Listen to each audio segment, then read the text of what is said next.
Hi, Norma Jean. It's Friday. I talked to Danny on Tuesday, I guess it was, for a little while. That was very interesting. It's very, very interesting. He let me know that you don't care to watch the video. You don't want to see it. You don't want to hear from me. You don't want to see my videos. You don't want to know how I'm doing. You don't want to know anything about my life or who I am or what I'm doing. That's what Danny very clearly told me. And then we talked for a while. Oh, and he said as much as well. He doesn't give a shit about me. He doesn't want to hear from me. Doesn't want to know what I think. Doesn't want to see my video. Don't send him a link. Don't call and leave messages letting me, blah, blah, blah. Then we continue to talk. And then during the course of the conversation, he says, we really don't know who you are at all. I said, that's very, very true. Very true. You have no clue whatsoever, Norma Jean Lightfoot Tripp, Danny Mylan Tripp, who is no longer eligible to be senior. In a month or two, I'm going to demand legally correct your name. Sir, ma'am, this idiot, this guy, this Danny, my biological father tells me, that he don't want to hear from me. Then he says, you don't know me. And this is true. You have no idea who I am. We've been estranged for 23 years. Danny asks me, do you know why we're estranged? I said, most certainly do, but I would like to hear your explanation. And he says, well, you weren't doing real well. And so we let you come back to our house to go to school. And you said you were going to go to school. And so we let you come back into our house and rent free. We didn't even charge you any rent. We just let you go to school. We didn't ask you to do anything. And then the next thing I know, I come home and my wife is cowering in the corner because you had damaged, the computer and this and that and some other thing. Well, that's true. That is factually accurate. It's a factually accurate timeline. And it leaves out absolutely everything that inspired the end result there. And what was the end result? You got a restraining order, right? I was served with a restraining order. I would like to share with you how I felt when I received the restraining order. At first, I felt punched in the dick. I absolutely was like, what the f-? And then I realized, wait a minute. It's not me that's fucked up. It's them. It's totally them that's fucked up. They constantly push my buttons and provoke me to anger, do everything they can to criminalize me, and I fall for it. They push my buttons and push my buttons and push my buttons and push my buttons, and the next thing you know, they're calling the police because I'm incorrigible. I'm in a crisis resolution home. I have to go spend the night at a friend's house. I have to do this. I have to go to my grandmother's house because Norma can't stop pushing my buttons. So, Danny, you left out a tremendous amount of meat out of that sandwich. And really, that was really only the real tip of the crusty crust part of the bread. Because what inspired that loss of temper? And yes, the Bible says to be slow to anger, but it also says parents are not to provoke their children to anger. Parents are not to provoke their children to anger, Danny. I remember telling you this before, when you tried to smack me down with doesn't the Bible say children are supposed to obey their parents? And I asked you, aren't parents supposed to not provoke their children to anger? And you walked away and said, I don't know. Well, of course you don't, you abusive piece of shit.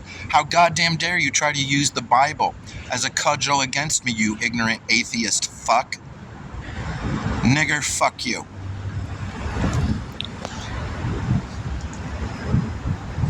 And yes, Danny Mylan Tripp, you are a nigger. You are a willfully ignorant, degenerate piece of shit. You are a lazy, dishonorable man. I do not honor you. I do not respect you. I don't even like you.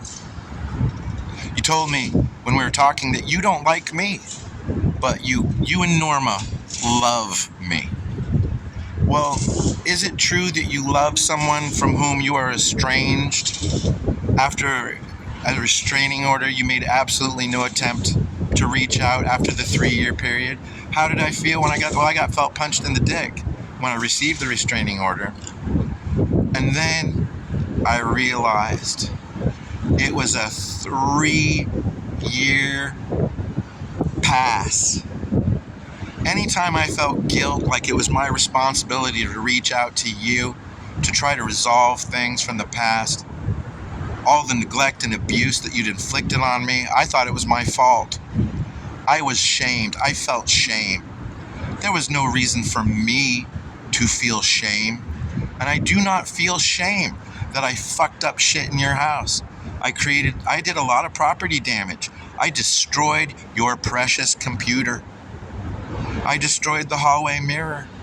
Probably destroyed a bunch of silhouettes and Norma's precious possessions. Because that's all that mattered to you, Danny. You and Norma manipulated the shit out of me. So when I got the restraining order, yeah, at first I felt bad, but then I felt relieved. And in fact, I was so relieved that I was actually proud of it. And I put it in a frame. I put it in a document frame, and I put it on the wall and displayed it for years. You reached out to me after 18 years of estrangement about 5 years ago via Todd Warren. Pastor Todd, the faith healer, big faith healer, Pastor Todd Warren, who shoots insulin every day and wears glasses. His faith is so great. Hypocrisy, you know. Well, God stopped healing us traditionally. You made us go through this procedure of embracing satanic science and injecting pig serum. Todd Warren, what an ass clown. But you reached out to me through that manipulative piece of shit.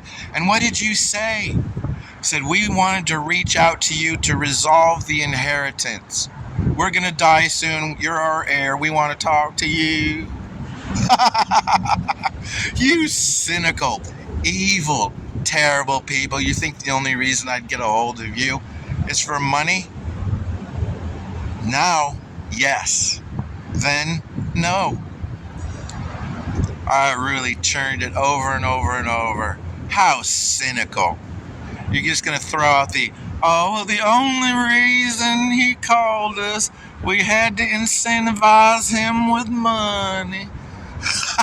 All he ever wanted from us is money. He never loved us. He agreed. No, fools. No. So I wasn't going to call you. But one day, I don't know, I just decided to do it. And you said to me, yeah, well, maybe we could be family. Okay, and I bought your bullshit. Fool me once, Danny. Shame on you. Fool me twice. You fool me once, you're not going to fool me again, fool. Seriously, you're not going to fool me twice, fool. You already fooled me once with this, we want to be a family, we love you, bullshit. So anyhow, after that, we started talking for a while. You tell me, you listen to a little bit of the shit I'm having to say about my life, and you say, I'm real proud of you. I'm real proud of you. And I remember when you said that, I thought to myself, so? I don't give a shit what you think. Like, who are you? You're just this worthless old man. Like, literally does nothing. Norma puts eye drops in your eyes, right? Because you're too weak and pathetic and emasculated to do it yourself. You can't even put eye drops in your eyes, dude. That's the only thing you have to do all day. That and watch Wheel of Fortune at 7:30? Do you remember what channel it's on? Or does Norma have to come turn on the TV and remind you? What the fuck? Seriously, man, you put eye drops in your own eyes? I don't care if you're proud of me. I don't care if you love me or like me. I don't care if you think I'm Jesus Christ himself, who I'm not. Most certainly. I don't think Jesus has anywhere near as foul a mouth as I do, fool. So, you keep talking to me. I keep calling you, telling me about my garden and all this stuff. And then one day you tell me, you don't need to call so often, son. I don't need to hear from you so often. Oh, okay. You do realize I don't need to talk to you ever? I have no actual need to talk to you? I thought it might be cool to actually get to know you, not as my father, because you most certainly never have been my father. And why, let's take a tangent and talk about that. Why, Danny, do I know that you and Norma do not love me? That you have no fucking idea what love is, fool? Why? Why do I know this? Well, you've never been a parent and you don't know what it's like to be... Dude, I have witnessed parents my entire motherfucking life, you dumb nigger piece of shit. Fuck you. Fuck you, degenerate, willfully ignorant fool. You light-skinned fool. My biological father, who I have every right to address in every way using any word that is correct and appropriate, fool. I remember when I was 5 years old. 5 years old, blonde-eyed, blue-haired, light-skinned, Hitler's Aryan youth, and you sent me to Baptist Christian school. When I was at Baptist Christian school, I got myself a singing solo. I auditioned for it, and I got a singing solo in the Living Christmas Tree Christmas program at the church. I got up at the very top of the Living Christmas Tree and sang a song about the Star of Bethlehem. After this performance at 5 years old in front of the church, in God's house, I met my parents afterwards. And Norma, well, she was like, okay, that was nice. It's time to go. Let's go. And Danny, you were in tears, sobbing. I can't believe that was my son, my beautiful son, in front of the entire congregation, in God's house, in church, singing with the voice of an angel. My son singing with the voice of an angel in God's house. And I know in my heart what a chicken shit liar he is, because I know how he treats his mom and me. I know what a two-faced, phony piece of shit he is. How do you pull on this phony show, Hollywood? How do you don't know that these adults know who you really are and how you treat your mom and me? Danny, that is when you threw any opportunity to have any sort of a meaningful relationship with me completely away. I knew better than to value you. And Norma, I have a similar story with you. Norma, I love you. Mommy, I love you, I said. No, you don't. What? Mommy, I love you. Why? Why do you love me? Because you're my mommy? No, you don't love me. What do you mean? You don't love me because you don't sit around and think about what I want. You know goddamn well that the dishes need to be done. You know that the vacuum needs to be run. You know that your father needs the lawn mowed. You know that the cars need to be washed. You know all these things, yet you don't do any of them because you don't actually love us. You're just here to take up from us. You know, I wiped your ass. I cleaned the stinky, smelly shit off of your bottom when you were a baby. I didn't breastfeed you because there's no way I'm going to put a filthy child up to my sexual organs. We fed you formula. There's no way I was going to give you breast milk.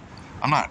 It's bad enough that I had to clean up after you. Whiny, yelling, screaming, smelly, gross. I had to take care of you all the time. And look how you treat me. You don't love me. You owe me. And Norma, we had that conversation multiple times. Another conversation I had with Danny was, hey, little Danny, your opinion doesn't matter. What you say doesn't matter. What you say means absolutely nothing. I will always only listen to your mother. I will never even listen to what your side is. What you have to say doesn't matter. If you get a SWAT at school, you get 2 at home automatically. I will not even ask you. Just make sure that you come home and take off your pants, get my leather belt, and I will whip your ass. And you did, Danny. You most certainly did. I remember one time at school that a kid told a joke, and I laughed at it. And I got sent to the principal's office, and I got SWATs, 2 SWATs, because I laughed at a joke. And then when I went home, I got 4 SWATs from you. My bare naked ass with your leather belt. My bare naked penis pressed against your clothing, where I could feel your raging hard erection, sir. So if you think it would be possible to have a relationship that is meaningful or productive with a human being who is your biological father, who said such a thing or did such a thing to you, sir, well, you are grossly motherfucking mistaken. As is Norma. Sorry, Norma. Little kids don't sit around thinking about how to worship their mommy. Little kids are not codependent. I don't worship either of you. I worship God. I have God in my heart, not my father, not my mother. The 2 of you have never served God. You have only served your own ego. Danny Mylan Tripp, you are the king of your castle. This is what you've told me many, many times. You are the king of the castle, and anyone in the castle is to obey you. Well, mighty king of the castle, mighty king of the drywall and stucco castle, how is your kingdom doing, sir? You are also blind. You are literally also the king of all you survey, especially when you stay inside. Another question I have for you, dude. You know, you're supposed to have such a great relationship with your father, Oliver. Bud is your buddy. You were Bud's best bud, weren't you, Bud? Hey, Bud, you were Bud's best bud, weren't you, Bud? Well, if you guys were such close friends and you truly were his Bud, his beautiful, wonderful son, unlike that faggot Mark, well, that sissy faggot Mark, who like whines and screams when he comes and asks your dad for advice. Remember how hilarious that is? How you treated my Uncle Mark, who is now dead? And the only real memory I have of him, of you ever talking about him, is telling me the story about how hilarious it was when Mark got a cut on his finger and came out and asked Oliver Bud for some help. He said, what do I do with the cut on my finger? And your father, Oliver Bud, said to Mark, hey, why don't you go in the house and put some salt on it? And boy, every time you told this story, and I heard you tell it 4 or 5 times for sure, boy, did you laugh.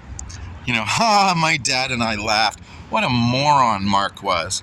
What a moron Mark was to listen to my dad for advice, to ask my father. He is my friend. He is not Mark's friend. Mark was a sissy bitch, just like Sally. My mother gave birth to twin girls. Mark was a homosexual. Mark doesn't deserve to be treated like a man. Right, Danny? Mark was a homosexual and therefore he's inferior.